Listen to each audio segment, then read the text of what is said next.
আপনার মন্দিরে আপনি আপনার ধর্ম পালন করবেন, তাদের মসজিদে তারা তাদের ধর্ম পালন করবে। আপনারা গায়ের জোরে বাবরি মসজিদ হতে দেবেন না। বিশ্বের অন্যান্য দেশে আপনাদের মন্দিরগুলো কি সুরক্ষিত থাকবে? বাবরি মসজিদ তো আমাদের কোনো ক্ষতি করছে না, তাদের টাকায় তাদের মসজিদ তারা করুক না। আপনার আমার সমস্যা কোথায়? আপনি মন্দির করতে পারলে তারা মসজিদ কেন করতে পারবেন? আপনি বুঝতেই পারছেন না। রাজনৈতিক দলগুলো আপনাকে ব্যবহার করছে, তারা মুসলমানদের সাথে আপনার দাঙ্গা লাগিয়ে দিয়ে তাদের স্বার্থ হাসিল করছে। দিন শেষে হিসাব মিলায় দেখবেন আপনি ক্ষতির মুখে। দিন শেষে হিসাব মিলাই দেখবেন যে আপনি ক্ষতির মুখে। আমি শুভেন্দু অধিকারীকে বলতেছি, দেখেন কলকাতায় যখন আমরা এই যে পেঁয়াজ বা আলু এগুলো আনলাম না, আমাদের দেশে প্রচুর পরিমাণে এগুলো হয়েছে এই বর্ষার সিজনেও, তবে কৃষক ক্ষতিগ্রস্ত হচ্ছে। 30-50 টাকা না, বা আলু 20 টাকা না, আরো আরো এই ব্যাপারে সরকারের নজর দেওয়া উচিত, যেটা তারেক রহমান বলছে। হ্যাঁ, যে কৃষক যেন ন্যায্য দামটা পায়, না হলে তারা আর এগুলো ফলাবে না। আমরা ফলায় দেখাই দিছি ইন্ডিয়াকে, ভারতকে, কলকাতাকে যে আমরা পারি। দেখেন তো আপনাদের একজন পুরোহিত মনে বলতেছিল যে বাবরি মসজিদ আপনারা করতে দিবেন না, পৃথিবী থেকে আপনাদের মন্দিরগুলো তারা অক্ষত রাখবে।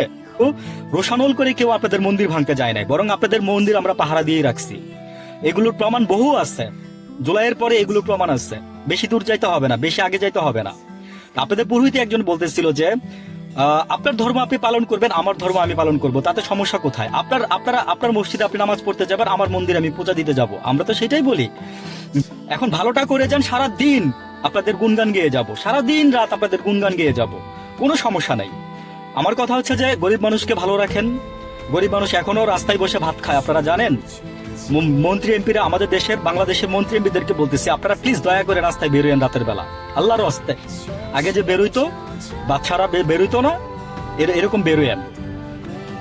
মানে একজন বেরোইছিল একদিন রাত্রেবেলা, উপদেষ্টাদের একজন, অন্তর্বর্তীকালীন সরকারের, সে নাকি দেখে আসছিল একদিনই।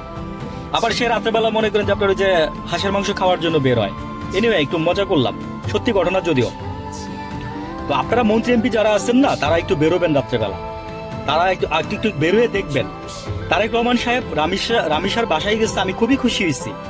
তারপরে মিডিয়াগুলো পাগল হয়ে গেছে, তার আগে 1 মিনিট প্রচার করছে স্বনামধন্য একটা টিভি চ্যানেল।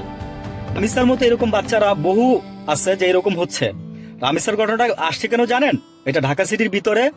আর হচ্ছে রামিসার বাবা এটা জাস্ট একটা জায়গায় ফোকাস করছে যে বিচার চাবো কার কাছে, বিচার দিব কার কাছে। আমি বিচার চাই না, আমি বিচার চাই না যখন বলছে, তখনই just social media, not TV media বা ওইসব মিডিয়া, সোশ্যাল মিডিয়া জাস্ট এই জিনিসটাকে পাবলিসিটি করার কারণে পরে তারেক যে বাসায় গেল, এরপর মিডিয়া বা ওই চ্যানেলগুলো পাগল হয়ে গেল, বুঝছেন? আসলে এদেরও কিছু করার না, এরা জব করে তো এদেরও হাত পা বাঁধা। অনেক কাহিনী আছে এর ভিতরে। ভালো থাকবেন, আসসালামু আলাইকুম।